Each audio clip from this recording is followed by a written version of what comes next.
오늘 이 본문 말씀은 특히 신약 성경에 또 복음서 안에서도 제가 생각하기로는 감사란 주제를 가장 비중 있게 다룬 말씀이 아닌가 생각합니다. 그런데 정작 그 의미는 제대로 파악하지 못하고 있는 말씀이기도 하다고 생각합니다.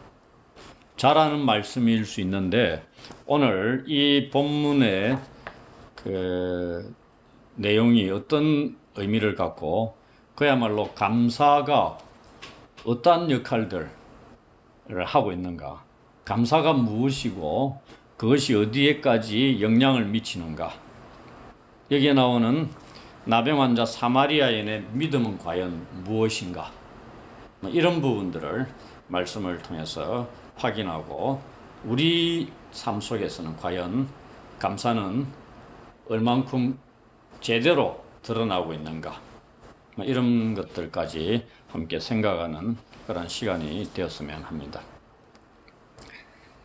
늘 말씀드리지만 성경은 휙 지나가면서 가볍게 읽을 내용이 하나도 없습니다. 오늘 본문에도 한자 한자 다 놀라운 의미들이 담겨 있는데 여기서 그걸 다 설명하는 수는 없고, 오늘 본문에 이 감사와 관련되어서 특별히 이 나병 환자 사마리아인의 그 믿음의 행위들에 초점을 맞춰서 제가 말씀을 드리도록 하겠습니다. 17장 이 11절에 보면은 예수님이 예루살렘으로 가실 때 마가복음도 예루살렘으로 올라가는 여정에 담겨 있는 기록을 단락을 집중적으로 모아오는 게 우리가 수요 사경회 때 살피고 있죠. 마가복음 8장 22절부터 10장 52절입니까? 또 혹자는 8장 27절부터인가? 네, 그렇게 보고 있습니다. 그 안에서 집중적으로 예루살렘으로 올라가는 길에서 일어난 일들, 예수님의 순환 예고 3번, 그리고 제자도 여기에 집중해서 그 단락이 형성이 되어 있습니다. 그게 마가복음이고요. 오늘 본문에 누가복음에는 예루살렘으로 올라가는 여정에서 담겨 있는 내용이 훨씬 깁니다.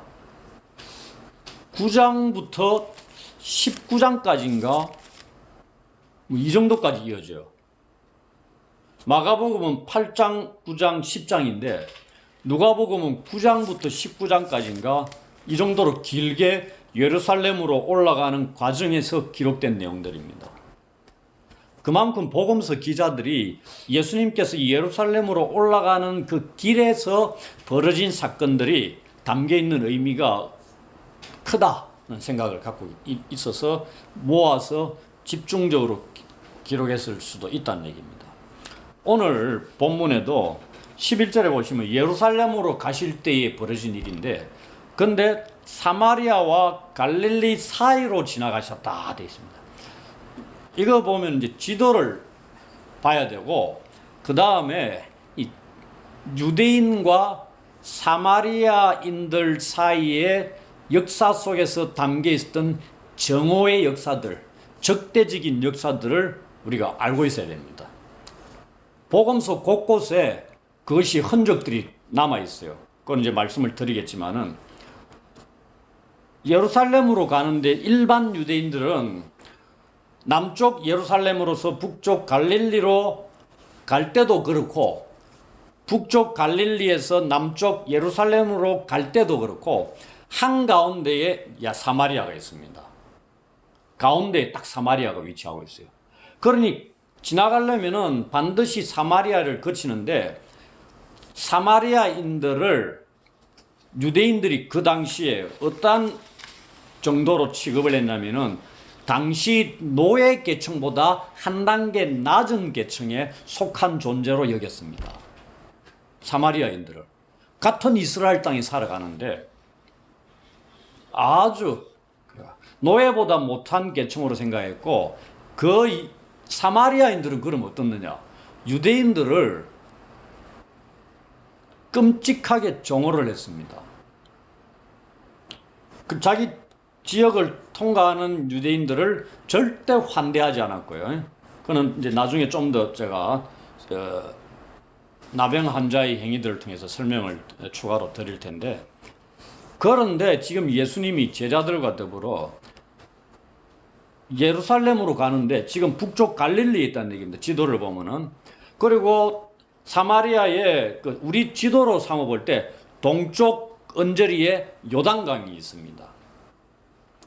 왼쪽에는 뭐 지중해 이런 쪽이고 바다고, 그러니 그들이 갈릴리에서 바로 내려가면 사마리아인데 거쳐가지고 자기들 위에서 보면 왼쪽이죠. 요단강을 지나서 사마리아를 그냥 거쳐가가지고 예루살렘으로 가는 우회 도로를 통해서 다녔다 이 말입니다. 그런데 지금 예수님이 어떻게 하고 계시죠? 예루살렘으로 가시는데 사마리아와 갈릴리 사이로 바로 가는 겁니다. 제가 이 말씀 준비하면서 결정은 못했는데 석사 논문 주제를 하나 찾았습니다. 그 박사 과정까지 이어질지는 모르겠지만 자료가 워낙 없는 주제라서 사마리아인 모티브라고, 누가복음에 나타난 사마리아인 모티브,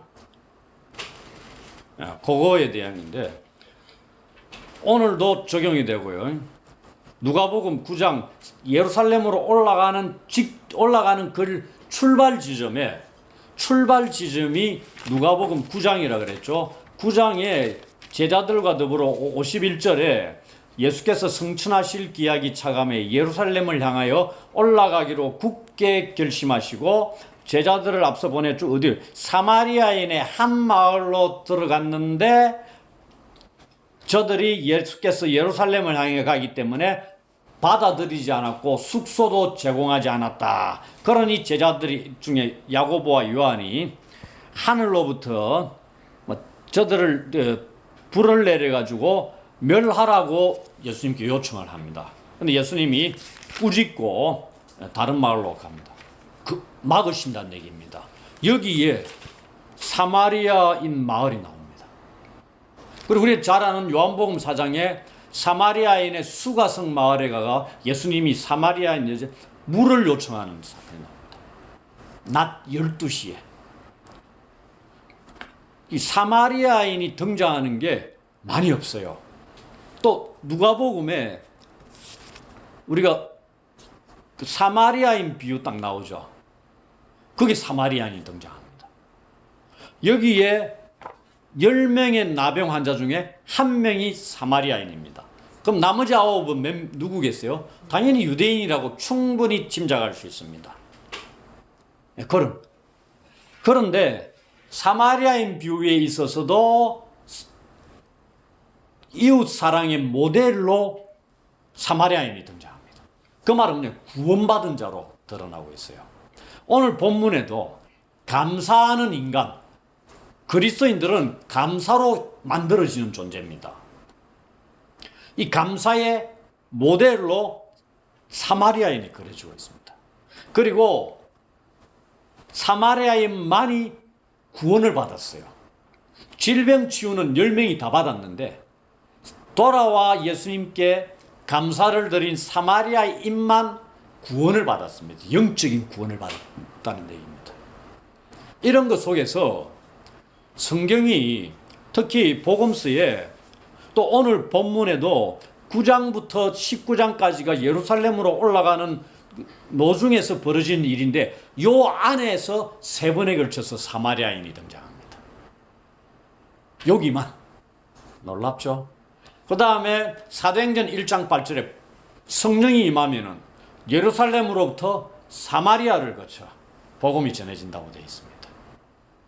그리고 스데반의 순교 위에 핍박되고 흩어질 때 빌립이 어디로 가요? 사마리아 땅으로 갈 겁니다. 예루살렘으로 시작되가 바로 이어서 가야 될 게 사마리아입니다. 유대인들은 안 했어요. 예루살렘 성령이 임하고 난 뒤에 사마리아로 갔다는 기록이 있습니까? 없습니다. 핍박에 의해서 흩어질 때 갔다 이 말입니다. 그 정도로 유대인들에게 있어서 사마리아인에게서 이스라엘인이라는 게 역사가 깁니다. 왜냐하면은 유대인들은 사마리아인들을 신앙적으로 혼혈적으로 보는 겁니다. 구약시대에 이스라엘 민족이 포로로 끌려갔을 때 거기서 이방족들하고 혼인을 하고 관계를 맺었던 자들이 사마리아인 이 거주 지역에 살던 사람 돌아와서 이렇게 됐다는 얘기입니다. 나머지 유대인들은 결혼 관계를 안 하고 신앙의 순수 혈통을 지켜왔다 이 말입니다. 그러니 유대인들과는 거의 시대 이후부터는 완전히 상종을 안 했다는 얘기입니다. 그리고 이 말씀이 전해지는 시기가 어디죠? 주후 1세기입니다. 1세기. 지금으로부터 2000년 전. 이때는 유대인과 사마리아인들이 굉장히 첨예하게 대립관계를 맺고 있었던 시대입니다. 그러니 아까 9장에 예수님이 예루살렘으로 가는데 사마리아에서 숙소도 제공을 받지 못했습니다. 심지어 유대인들이 사마리아 땅에서 마실 물도 공급을 받지 못했습니다. 그 말은 유대인도 그렇지만 사마리아인들도 유대인에 대해서 엄청난 정오심을 가지고 있었다는 걸 보여줍니다. 그 역사의 언저리에 뭐가 있냐면은 사마리아인은 자기들이 성전이 어디에 세워져 있냐면은 그리심산 위에 세워져 있어요. 그게 주전 4세기 예수님 오시기 400여 년 전에 그리심산에 사마리아인의 성전을 세워놨습니다. 이걸 유대인이 파괴해버린 겁니다. 파괴는 언제 파괴했냐면은 주전 약 130년 좀 더 지났어. 120년에서 그 언저리에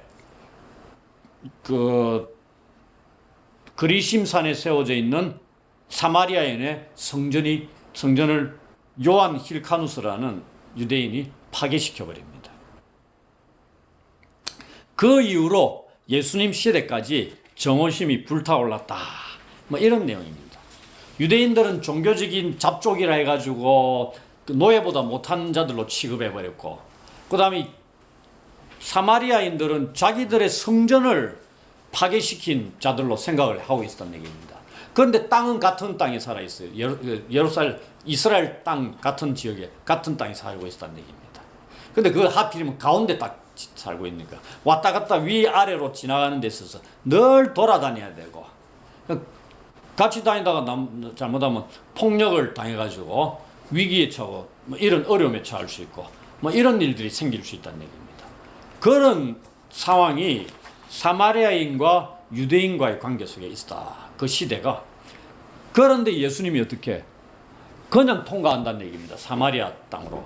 근데 오늘 본문에 보면은 지금 북쪽 갈릴리에서 남쪽 예루살렘으로 가려고 하는데 어느 지역이 먼저 나오고 있어요. 11절에 보면은.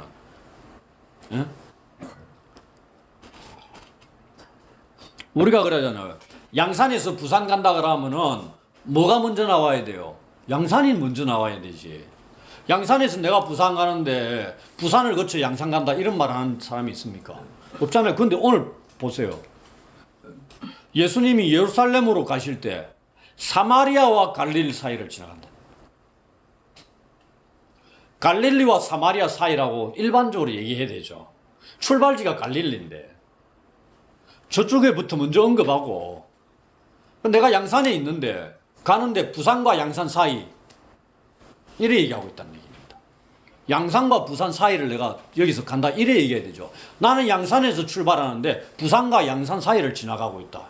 지나갈 것이다. 이래 얘기 잘 안 한다는 얘기입니다. 그 말이 뭐냐면 제가 볼 때는 그 어느 누구도 제대로 설명 안 하는데 이 사마리아라는 표현이 이 본문에 나병 환자 10명 중에 한 명이 구원받은 자 사마리아인이 등장하고 있어서 여기에 사마리아라는 이 지명을 앞세우지 않았느냐. 의도적으로 누가가. 저는 그래 본다는 얘기입니다. 글이라는 게 그냥 쓰는 게 아니죠. 저자의 의도가 다 담겨 있는 겁니다. 그 사이로 지나가는데 멀리서 한 마을에 들어가니까 나병 환자 10명이 예수를 만나 멀리 서서 소리를 높여 요청합니다. 나병 환자라는 게 우리 같은 문둥병자들입니다.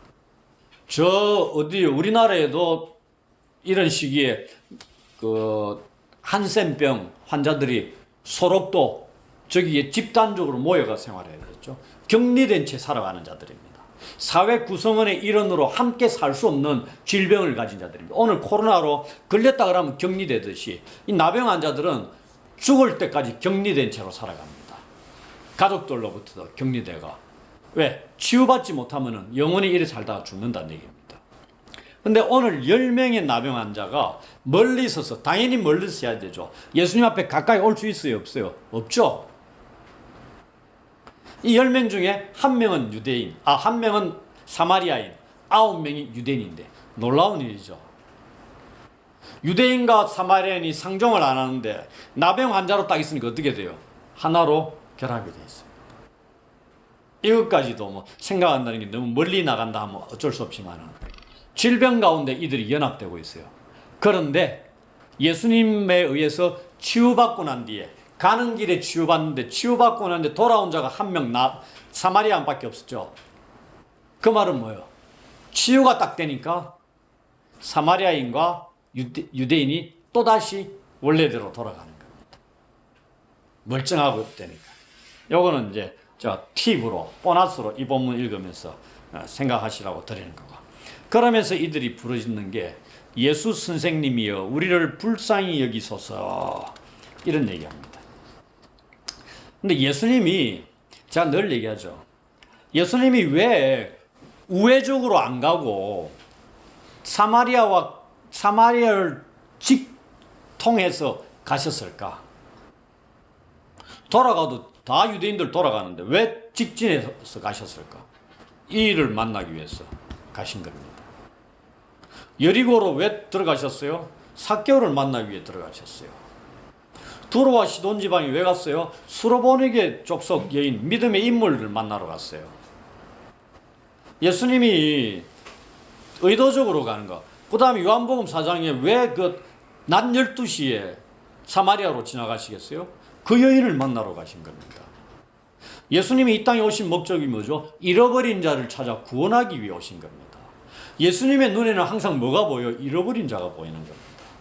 그 사회 속에서, 그 다음에 하나님 앞에서 유대인 종교 사회 속에서 잃어버린 자를 찾아 다니신 겁니다. 그러니 양 100마리가 있는데 한 마리 딱 잃어버리니까 어떻게 99마리를 내팽개치고 놔두고 잃어버린 한 마리 찾아다닙니다. 근데 일반적으로 사람들은 뭐예요? 99대 1 하면 1은 버릴 수 있는 겁니다. 숫자적으로. 왜냐하면은 양의 목자가 나야 내가 치던 양 100마리 들판에 내버려두고 한 마리 찾으러 간다면 99마리 어떻게 되겠어요? 위기에 빠질 수 있잖아요. 그렇다고 목자들 한 14명 시켜놓고 앉혀놓고 가는 게 아니다는 얘기입니다.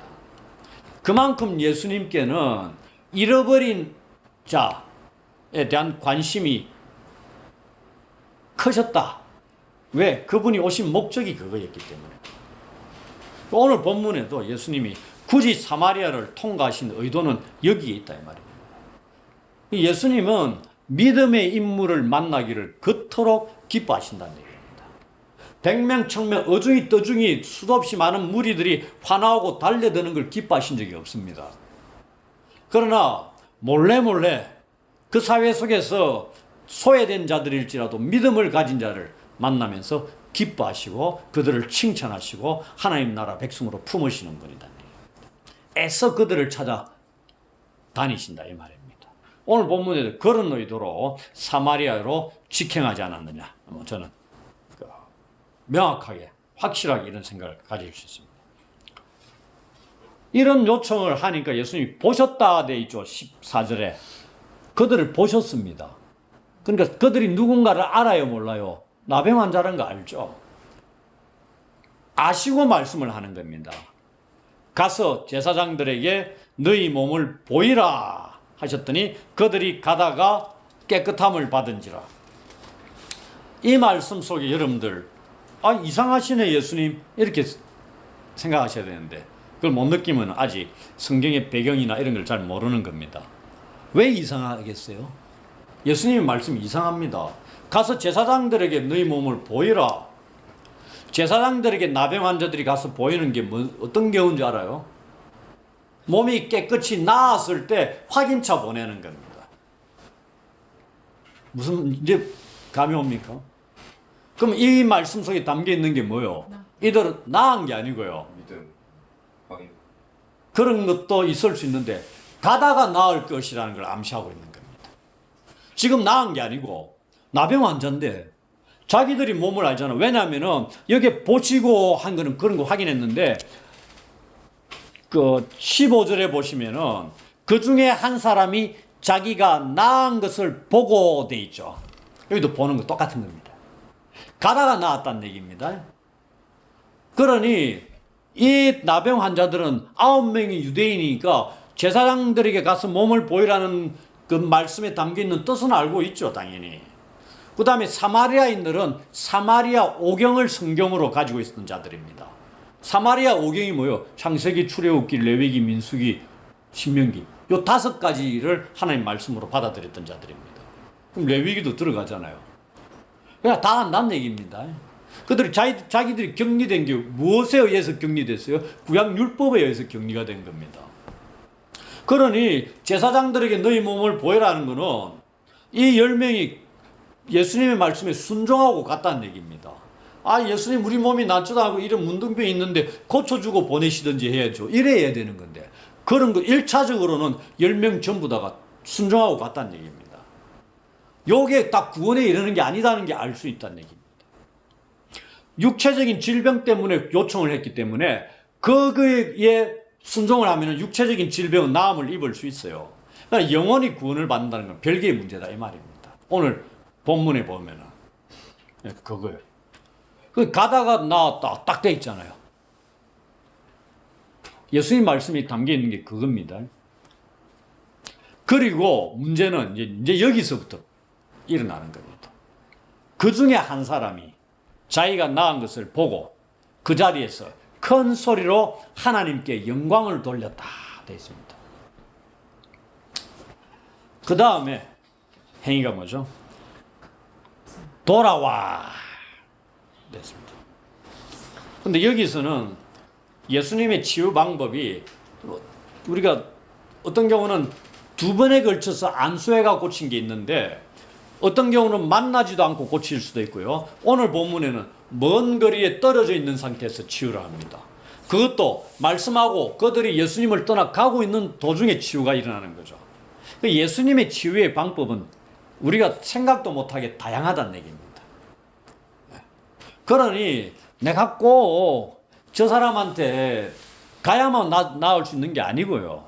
저 사람이 나를 고쳐주는 게 아니잖아요. 신유의 은사를 가진 그가 나를 고쳐주는 게 아니고 그를 통해서 예수의 능력이 치유의 능력이 나를 통해서 아주 역사한다는 얘기입니다. 문제는 내가 믿음을 가져야 된다는 얘기죠. 이런 거다는 얘기예요. 그럼 내가 집안에서도 고침을 받을 수 있죠. 누구한테 안 가도 주님 앞에 아뢰므로써 그런 거다는 얘기입니다. 그러면서 큰 소리로 하나님께 영광을 돌리며 돌아왔다 돼 있죠. 이 돌아오다는 단어가 신약 성경에 35번 쓰이고 있습니다. 왜 제가 이 말씀 드리냐면은 누가행전에 누가복음과 사도행전은 누가가 기록했습니다. 그러니까 우리가 이걸 한마디로 누가행전이라고 얘기합니다. 신학적으로. 누가행전에 32회가 나옵니다. 신약 성경에 몇 번 써 있다고요? 35회. 중에 32회가 누가행전에 쓰이고 있어요. 돌아와. 그럼 누가 신약 성경에서 거의 다 쓰고 있어요? 누가가 쓰고 있는 겁니다. 누가가 너무나 좋아하는 용어입니다. 이게 무슨 의미가 담겨 있는지 압니까? 예수님을 향한 회심을 의미합니다. 돌아왔다는 게. 우리가 대표적으로 회개에 대해서 복음서에서 가장 핵심적으로 설명하고 있는 본문이 너무나 잘 아는 누가복음 15장의 돌아온 탕자, 둘째 아들. 그 본문은 회개에 대해서 가장 깊게 설명하고 있고 감사는 오늘 본문이라고 제가 확신을 합니다. 다 뒤져봤지만은 제가 생각하기로는 감사에 대한 가장 깊이 있는 말씀이 오늘 본문입니다. 어디까지 나아가는가를 한번 보십시오. 감사의 질이 어디까지 이르게 되는가를 우리가 감사 함부로 생각하면 안 된다는 얘기입니다. 이 한 사람이 아직 신분이 안 밝혀지고 있어요. 한 사람이라 그러죠. 돌아와 회심, 예수님을 향한 회심을 언급하고 있는 게 이 누가복음, 누가가 쓰는 용어들 중에 이 용어입니다. 그러면서 16절에 예수의 발 아래에 엎드려 감사하니 그는 사마리아 사람이라. 이 말씀을 듣고 있는 누가의 독자들이 여기까지 딱 갔을 때 15절까지 딱 갔을 때 그 중에 한 사람 하면 이 한 사람이 누구라고 당연히 생각하겠어요? 유대인. 당연한 거 아니에요. 유대인이라 생각하겠죠. 자연스럽게. 그런데 16절에 딱 우리가 12절에 나병 환자 10명 할 때는 신분이 아무것도 안 나옵니다. 유대인인지 사마리아인인지 이방인인지 안 나와요. 그런데 그 중에 한 명이 돌아와 예수님 발 아래 엎드려 감사하니까 그제서 신분을 밝히는데 누구다? 사마리아인이라 이렇게 되어 있습니다. 충격이라는 얘기입니다. 놀라운 겁니다. 이 행위가 사마리아인의 행위가 왜 놀랍냐면요. 지금 발 아래 엎드려 감사하죠. 아까는 12절에는 위치가 어디예요? 멀리 떨어진 위치입니다. 왜? 나병 환자이기 때문에. 멀리 떨어진 위치. 그리고 그는 이 한 사람은 사마리아인이라고 지칭이 딱 됐으니까 그는 나병 환자에다가 플러스 뭐라고요? 사마리아인이다. 그러면은 유대인이 아니니까 이중적인 결함을 안고 있었던 자다. 이렇게 보시면 되죠. 그가 과연 하나님 나라의 은혜를 입을 수 있을까? 한번 생각해 보라. 거의 불가능하다. 이 삭개오가 동일한 이중적인 결함을 갖고 있었던 자입니다. 하나님 나라에 들어가지 못하는 부자였고 세리의 우두머리였습니다. 세리는 그 당시 죄인 취급당했고요. 부자는 하나님 나라에 들어가니까 낙타가 바늘구멍 들어가는 것보다 더 어려운 존재로 인식이 됐고요. 이중적인 결함을 가진 자인데 아브라함의 자손이 됩니다. 엄청난 거죠. 여기에도 사마리아인 플러스 나병 환자라는 얘기는 거의 소망이 없는 자입니다. 그가 하나님 나라 백성으로 들어오는 길이 뭐냐? 감사다 이 말입니다. 감사. 이제는 어디에? 예수님 발 아래까지 왔습니다.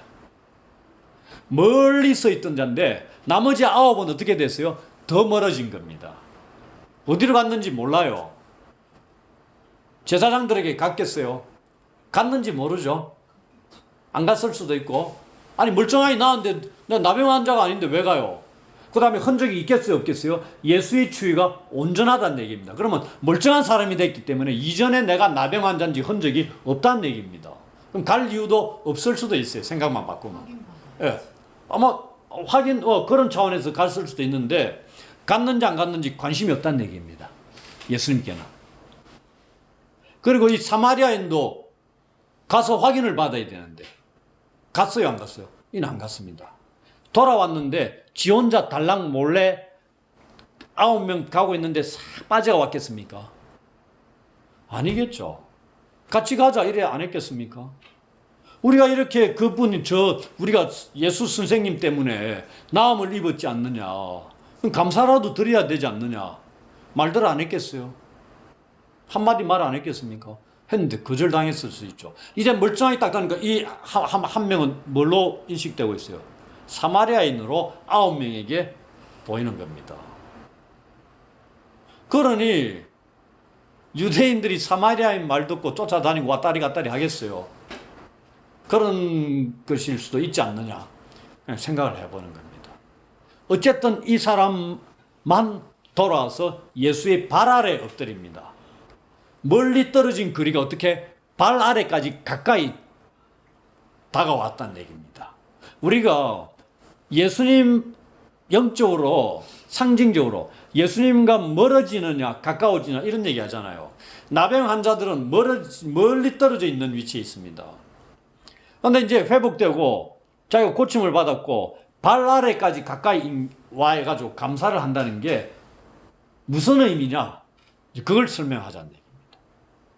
왜 이 사마리아인이 돌아와서 그 자리에서 고침받은 자리에서는 하나님께 영광을 돌려드렸잖아요. 그럼 그실 수 있습니다. 그런데 예수께 돌아와 엎드려 감사를 예수님께 하고 있는 겁니다. 하나님께 영광을 돌리고 예수께 감사를 드리고 있습니다. 무슨 말이겠어요? 이 사마리아인이 이 행위를 예수님이 19절에 뭐라고 얘기해요? 가라, 내 믿음이 너를 구원했다. 아니, 사마리아인이 한 거는 뭐야? 와가 사마리아인이 뭐 말한 거 있어요? 말한 거는 기록 내용이 있습니까? 없습니까? 없어요. 감사드렸다는 얘기입니다. 하나님께 영광을 돌리고. 그런데 예수님은 뭘로 봤어요? 믿음으로 봤다는 얘기입니다. 이게 말이 돼요? 우리가 늘 감사하죠. 그걸 믿음으로 볼 수 있습니까? 그래서 내가 이 감사를 다루는 본문 중에 이 본문만큼 깊이 있고 의미심장한 본문이 없다는데 이 본문을 제대로 설교도 안 하고요. 그렇게까지 깊이 살피지도 않고 그렇게 한다는 얘기입니다. 감사와 믿음을 그렇게 밀접하게 연결을 짓지를 못하고 있는 겁니다. 감사가 왜 믿음의 행위냐?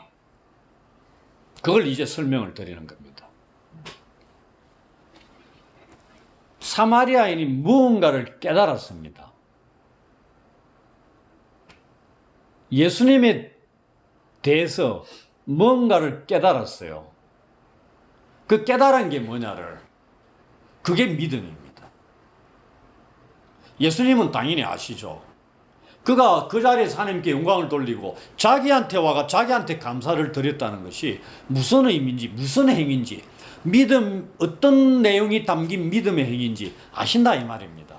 그러니 예수님 입에서 아니 감사 내가 받아들일게, 집에 돌아, 이래야 되는데 내 믿음이 너를 구원했다고 말씀하실 수 있느냐는 얘기입니다. 예수님 말씀하신 것은 믿음으로 봤기 때문에 우리는 사마리아인의 감사의 행위를, 믿음의 내용을 파악을 할 수 있어야 된다는 얘기죠. 그걸 제가 이 내용들을 통해 가지고 말씀을 드리자고 하는 겁니다. 그리고 우리도 이 감사로 다듬어지는 존재가 돼야 된다는 얘기입니다. 뭐냐면은 지금 나병은 천형으로 여겼습니다. 하나님에 의해서 형벌을 받은 자들이 당하는 질병으로 생각했다는 얘기입니다. 그러니 하나님이 용서하지 않으면 치유받을 수 없는 겁니다. 약으로 택도 없습니다. 그러니 이들은 치유하는 게 아니고 어떻게 격리시키고 죽을 때까지 격리된 채로 살아가게 만드는 겁니다. 아니, 치유가 되면 의사들 데리고가 치유해야지. 안 한다는 얘기입니다. 왜? 하늘에 버리기 때문에. 그런데 지금 우리가 자기들이 예수 선생님이요. 여기 예수님을 뭘로 불렀어요? 선생님으로 불렀습니다. 이 선생님이라는 칭호가 뭔지 압니까? 누가 부르는 거냐면은 제자들이나 이런 자들이 예수님을 선생님 이렇게 부르기도 했습니다.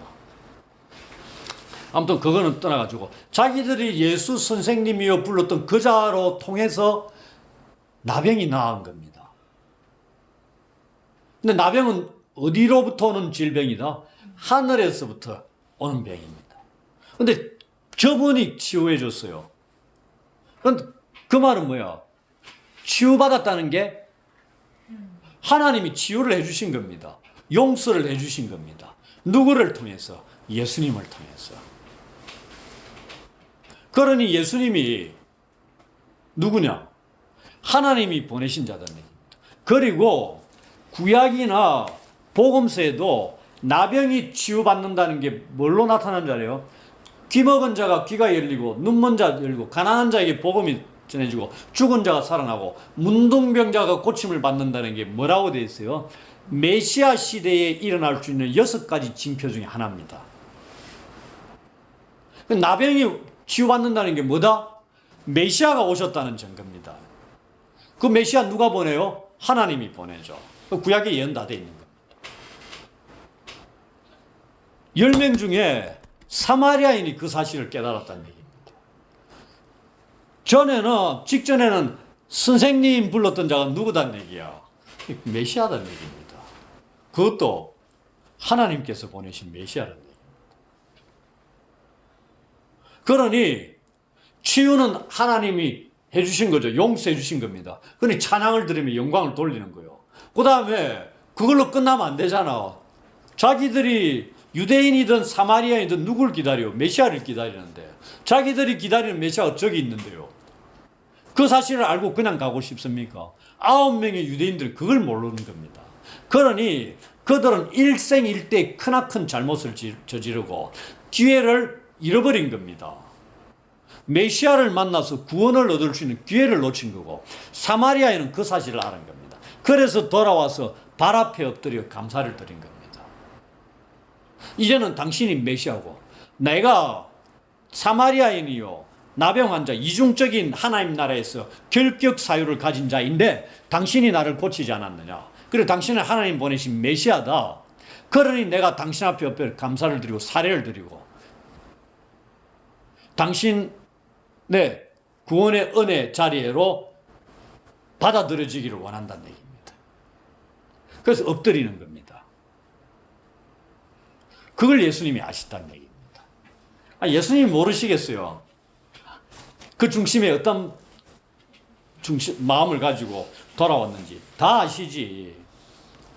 그래서 이 사마리아인이 드렸던 감사는 어디에 기초한다는 얘기입니까? 예수님이 어떠한 분인가의 깨달음에 기초하고 있습니다.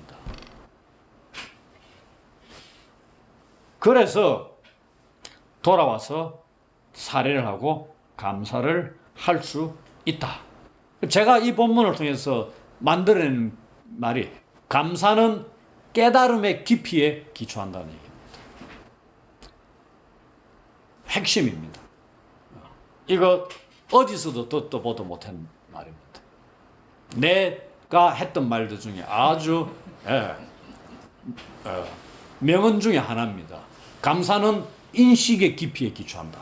감사는 깨달음의 깊이에 기초한다. 사랑도 그러죠. 용서받은 죄가 크면 클수록 사랑이 크다고 예수님 친히 말씀하신 게 있습니다. 내가 너 100원 빌린 거 까줄게 하는 거하고 내가 내한테 100억 빌렸는데 까줄게 하는 거고 둘이 나한테 반응하는 게 어떻게 100원은 내가 줄게 해가 집어 던질 수도 있는 돈입니다. 100억은 절대 불가능한 자손대대로 다 갚아도 못 갚은 돈입니다. 그거 탕감해줬으니까 어느 정도 감사해야 되겠어요? 그겁니다. 이 사마리아인은 예수님이 어떠한 분인가를 알고 나니까 제사장이 갈 그게 아니죠. 메시아가 저기 있고 하나님이 저분을 보내가 나를 용서해 주셨는데 그 사실을 아니까 흥분 안 되겠어요? 그러니 큰 소리로 하나님께 영광을 돌려드리는 겁니다. 놀라운 반응을 자연스럽게 일어나는 겁니다. 나머지 9은 깨달음이 없었죠. 그러니 그냥 지갈 길 가는 겁니다. 어디로 갔든지 간에. 예수님은 이 17절, 18절에 보면은 돌아온 사마리아인을 향해서 3가지 질문을 던집니다. 3가지 질문을 던지는 것 중에 예수님의 안타까움이 담겨 있습니다. 지금 10명이 예수님 우리를 긍휼히 여겨 주십시오. 우리를 불쌍히 여겨 달라고 부르짖잖아요. 예수님을 통해서 불쌍히 여겨 주시고 하나님이 은혜를 베푸시고 자비를 베풀어 주셨습니다. 그럼 그것을 입은 자가 왜 돌아와 감사를 안 하냐 이 말입니다. 그걸 안타까워하고 있는 겁니다. 그래서 3가지 질문을 던지는데 10사람이 다 깨끗함을 받지 아니하였느냐? 당연하죠. 돌아온 사람만 나음 입은 게 아니고요. 나머지 9도 깨끗해졌다 이 말입니다. 그 사실 지금 말씀하고 있는 겁니다. 하나님의 자비를 10명 모두 경험했다. 그렇지 않느냐? 두 번째, 그 9은 어디 있느냐? 나병 환자가 사마리아인 나병 환자가 답을 했으면 뭐라고 했겠어요? 제가 예수님께 돌아가자고 얘기했는데 아무도 저의 말에 귀 기울이지 않았습니다. 뭐 이렇게 할 수도 있죠. 자기의 질병에 대한 기억을 털어버리려고 그냥 멀리 떠났을 수도 있습니다. 지긋지긋하지 않았겠어요? 격리된 채로. 그러니 빨리 어디로 가고 싶겠어? 가족의 품으로 돌아가고 싶은 마음이 간절했겠죠. 그래서 켈빈이 뭐라고 얘기하는 자입니까? 결핍과 기근은 믿음을 낳게 하며 풍부는 믿음을 죽인다. 이런 얘기입니다. 나병 환자 때는 예수님 앞에 불쌍히 여겨달라고 외치는데 딱 고쳐주니까 그냥 잊고 그냥 떠나버리는 거예요. 근데 사마리아인이 그렇지 않았다. 그것도 사마리아인입니다. 유대인이 아니고. 종교 지도자들도 아니고 사마리아인입니다. 노예보다 낮은 등급으로 취급당했던 사마리아인이 돌아왔다는 얘기입니다. 의미심장한 겁니다. 의도적인 것이지 않느냐.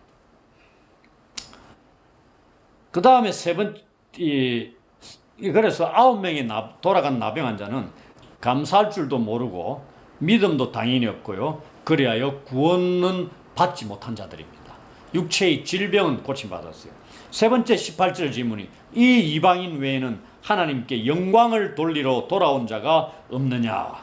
예수님께서 누구로 통해서 영광 받기를 기대했다는 얘기입니까? 유대인들입니다. 예수님이 1차적으로 누구를 위해서 잃어버린 자를 찾되 이스라엘의 잃어버린 자들을 찾기 위해 오셨습니다. 그래서 유대인들에게 먼저 복음을 전했어요. 그들이 거절하니까 이방인들이 가는 겁니다. 순서가 그랬는데 오늘 본문에 9명의 유대인들이 돌아오기를 기대했다는 그것을 보지 못한 예수님의 실망감이 여기에 표현되어 있는 겁니다. 그 9 어디 있느냐? 예수님 지금 우리가 양 100마리 중에 한 마리 잃어버렸을 때 한 마리에 관심을 가졌죠. 99대 1 중에 1에 관심을 가졌습니다. 근데 오늘 본문에는 안타까운 표현이 어떻게 9대 1 중에 어디에 9를 향하고 있습니다. 1은 돌아왔기 때문에 그럴 수도 있지만 그 다음에 문제고 9의 안타까운 마음을 표현하고 있는 거예요. 그 유대인들이기 때문에. 그러면서 이 이방인 외에는 이방인이라고 표현하고 있죠. 신학에서 여기에 딱 한 번 나오는 용어입니다. 이방인 많이 나오지 않냐? 헬라어 용어로. 대신에 성경 외에, 여기도 저는 사마리아인 모티브가 있다고 생각하는데, 성경 외에 어디에 이 용어가 있는 줄 압니까? 예루살렘 성전 앞에 계시글에 이 단어가 들어가 있습니다. 뭐라고요? 예루살렘 성전 안으로 이방인은 들어오지 못한다. 이렇게 되어 있습니다. 그때 쓰인 용어가 이 단어, 이방인입니다. 이 이방인이란 단어 하나가 얼마나 감격스러운 용어인지 압니까? 성전 계시글에 이방인은 성전에 못 들어와. 그 말은 뭐야? 하나님 나라와 관련 없는 자다는 얘기입니다. 이 용어가. 그리고 지금 예수님은 이 사마리아인을 누구로 봐요? 이방인으로 보고 있습니다. 그런데 그가 예수님 발 앞에 돌아왔어요. 이 이방인인 사마리아인이 이것까지 극복하고 있는 겁니다. 사마리아인에게 이 단어가 사용되고 있죠. 유대인의 생각으로는 이방인들은 성전에 출입할 수 없습니다. 이방인의 뜰이라고 따로 있잖아요. 유대인들이 들어갈 수 있는데 못 들어갔습니다. 왜? 하나님 나라와 관계없기 때문에요. 그런데 하나님의 구원의 은혜조차 입을 수 없는 이방인인 이 자가 믿음으로 그 장벽을 뚫고 들어갑니다. 근데 우리가 성경에서 예수님을 뭐라고 또 부르려? 하나님의 성전이다 이렇게 하잖아요. 예수님을 성전으로 얘기합니다. 성전된 예수님의 몸, 이렇게 요한복음 2장에도 나오잖아요. 그래서 이 이방인이 성전 대신 예수께로 믿음을 가지고 그 이방인에게 차단된 그 장벽을 뚫고 예수님 앞에 나아가고 무릎 앞에, 발 앞에 엎드리고 있는 겁니다. 놀라운 거죠. 이게 믿음의 행위입니다. 믿음의 행위. 나에게 완벽히 차단된 그 장벽을 뚫고 갈 수 있는 게 믿음이라는 얘기입니다. 하나님께 영광 돌려드리고 돌아와 예수께 감사드리는 이 행위가 하나다 이 말입니다. 동일시하고 있다는 얘기입니다. 예수님께서. 왜? 하나님의 구원하는 능력이 예수님 안에서 지금 현존하고 있다는 얘기입니다. 하나님의 나라가 예수님을 통해서 현존하고 있는 겁니다. 자기 자신에게 임했다는 얘기입니다. 자신이 나병으로부터 치유받은 게 하나님이 보내신 예수님 안에 있는 구원의 능력 때문이었다 하는 것을 이 사람이 깨달았다는 얘기입니다. 그래서 하나님께 영광 돌려드리고 예수께 돌아와서 감사를 드렸다 이 얘기입니다. 이것을 예수님이 구원에 이르는 믿음으로 보시고 19절에 내 믿음이 너를 구원하였느니라 이렇게 선포합니다. 누가복음에 이렇게 내 믿음이 너를 구원했다는 이 선언을 하시는 믿음의 인물들이 4명 나옵니다. 7장에 죄인된 한 여자, 8장에 12년 동안 혈루증으로 고통당하던 여자, 오늘 본문 사마리아인 나병 환자, 18장에 소경 거지, 신분들 보십시오. 바리새인, 서기관, 장로 한 명도 없습니다. 그 당시 사회 속에서는 제대로 하나도 인정을 받지 못하는 자들입니다. 이들이 누가복음의 믿음의 인물, 믿음의 모델들로 제시가 되고 있는 겁니다. 이 말은 누구에게나 열려 있는 겁니다.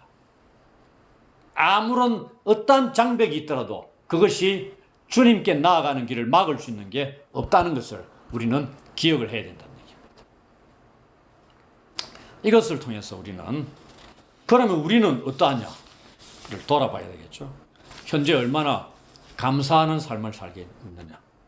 감사가 주님을 올바로 예배하는 행위로 이끌어가는 거죠. 참된 감사는 참된 예배를 회복하는 겁니다. 우리가 예배를 회복하자는데 무엇이 우선되는데 감사가 회복되어야 된다는 얘기입니다. 그리고 하나님의 백성들은 제가 아까 그랬죠. 감사로 만들어지는 인간이다. 얼마나 올바른 감사를 드러내느냐에 따라서 하나님의 올바른 백성으로 다듬어지느냐가 결정이 된다. 현재의 자리에서 나는 얼마나 예수님을 알아가는, 그분이 어떠한 분인가를 알아가는 삶을 살아가고 있는가를 점검해 봐야 됩니다. 그래야만이 모든 것이 하나님의 은혜인데 그 은혜에 올바로 감사를 하며 살 수 있는 겁니다. 크나큰 은혜를 베풀어 주셨음에도 불구하고 감사하지 않고 생활할 때가 너무나 많은 거죠. 그래서 예수를 아는 만큼 우리의 믿음이 자라나고 그 아는 지식에 근거해서 우리 삶에 베푸신 하나님 은혜에 감사의 깊이도 더해간다는 것. 그것이 믿음도 자라나게 하는 요인이 된다는 것을 기억하면서 이 위의 시간 속에서 우리가 이러한 예수를 아는 지식과 알미 깊어감으로 믿음도 자라고 감사의 삶을 지속적으로 살아가기를 주의 이름으로 축원합니다.